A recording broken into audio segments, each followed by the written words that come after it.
Imagine this. A fierce Viking warrior falls in battle, his body laid upon a pyre atop a mighty longship. As flames roar skyward, his spirit charges toward Valhalla, weapons in hand, ready to feast with the gods. But what if I told you Viking funerals were even wilder, filled with human sacrifices, buried treasures, and rituals that blurred life and death? Stick around, because we're about to unearth the shocking truths of how the Norse sent their dead into the afterlife. Welcome to a deep dive into the funeral rituals of Viking culture. The Vikings, those seafaring Norse people who raided and traded across Europe from the 8th to the 11th century, didn't just live boldly, they died boldly too. Their approach to death wasn't about quiet mourning, it was a dramatic send-off, a bridge between the mortal world and the realms beyond. Rooted in their pagan beliefs, these rituals reflected a worldview where the afterlife was as vivid and varied as Midgard itself. Warriors dreamed of Valhalla, Odin's Hall of the Slain, where they'd battle by day and feast by night. Others might head to Folkvangr with Freya, or to the cold underworld of Hell for those who died of old age or illness. And for the truly dishonored? A grim fate in Niflhel. These beliefs shaped every aspect of how they honored the dead, turning funerals into spectacles of status, spirituality, and sheer spectacle. Let's start with the basics. Not every Viking got the Hollywood treatment of a burning ship. In fact, funerals varied by region, social class, and even the cause of death. But one common thread was the emphasis on preparing the deceased for the next life. Bodies were often washed, dressed in fine clothes, and adorned with jewelry or weapons. Grave goods were essential. Think tools, food, animals, and even slaves, to ensure the dead weren't left wanting in the afterlife.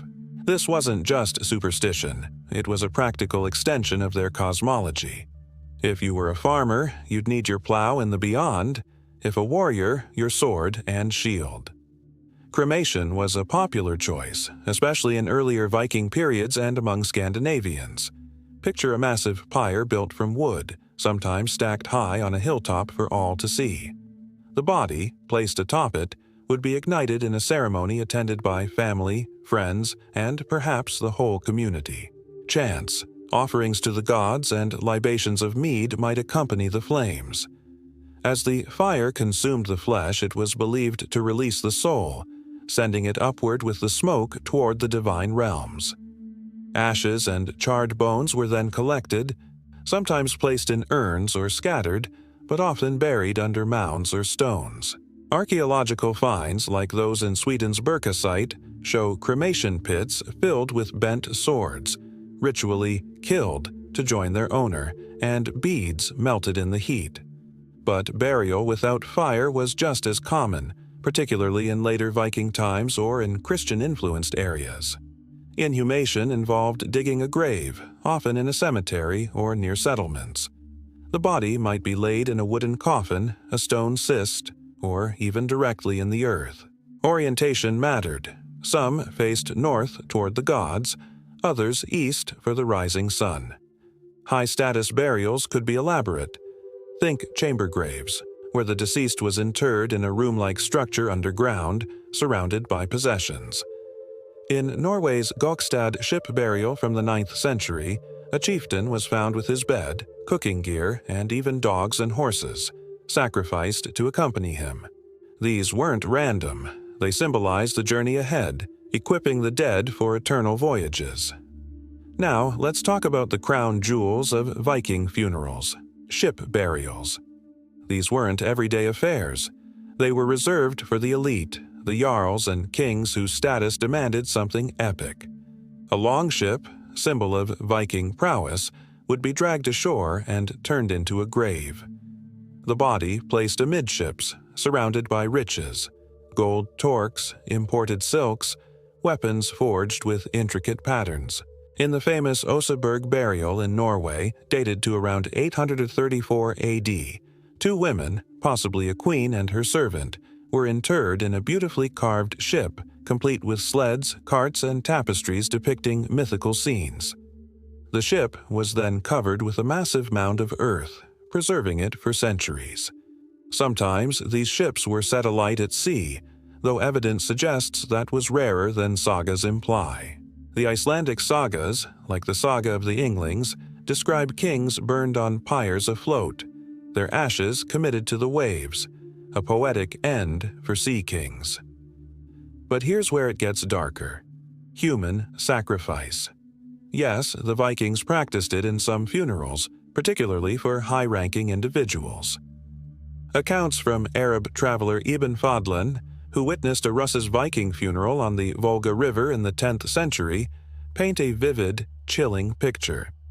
Then, in a ceremony involving the ship's crew, she was killed, strangled, and stabbed before the pyre was lit. This wasn't unique.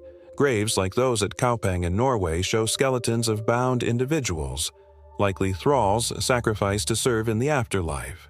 It underscores the Vikings' hierarchical society, where death rituals reinforced power dynamics. Not everyone got such treatment. Common folk might have simpler pyres or graves without the bloodshed. Memorials played a big role too. Beyond the grave, Vikings erected rune stones, massive slabs carved with runes honoring the dead. These weren't just tombstones, they were public declarations, often sponsored by heirs to claim inheritance or boast of deeds. The Ruk runestone in Sweden, from the 9th century, weaves riddles and myths around a son's tribute to his father. Bridge stones or paths lined with markers commemorated journeys to the afterlife. In some cases, empty graves or cenotaphs were built for those lost at sea, ensuring their spirits weren't forgotten. Regional differences added flavor. In Denmark, mound burials dominated, like the Jelling stones raised by King Harald Bluetooth. Iceland's sagas emphasize boat burials on land, reflecting their isolated, saga-rich culture. As Christianity spread in the 10th and 11th centuries, pagan rituals blended with new ones. Crosses appeared on graves, cremation faded in favor of churchyard burials. But echoes lingered. Even Christian Vikings buried with swords, hedging bets on the old gods.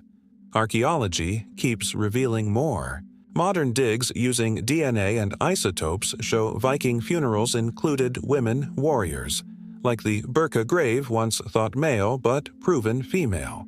Climate change is exposing permafrost-preserved sites in Norway, offering fresh insights into textiles and rituals. These discoveries remind us that Viking culture wasn't monolithic. Funerals evolved with trade, raids, and beliefs. So, why does this matter today? Viking funerals teach us about resilience in the face of death. In a world of uncertainty, they turned loss into legend, ensuring the dead lived on in stories and stone. Next time you hear thunder, maybe it's Thor welcoming another soul. Thanks for joining this journey through the flames and fjords of Viking farewells. If you're hooked on history, smash that like button and subscribe for more ancient enigmas. Until next time, Skål to the ancestors.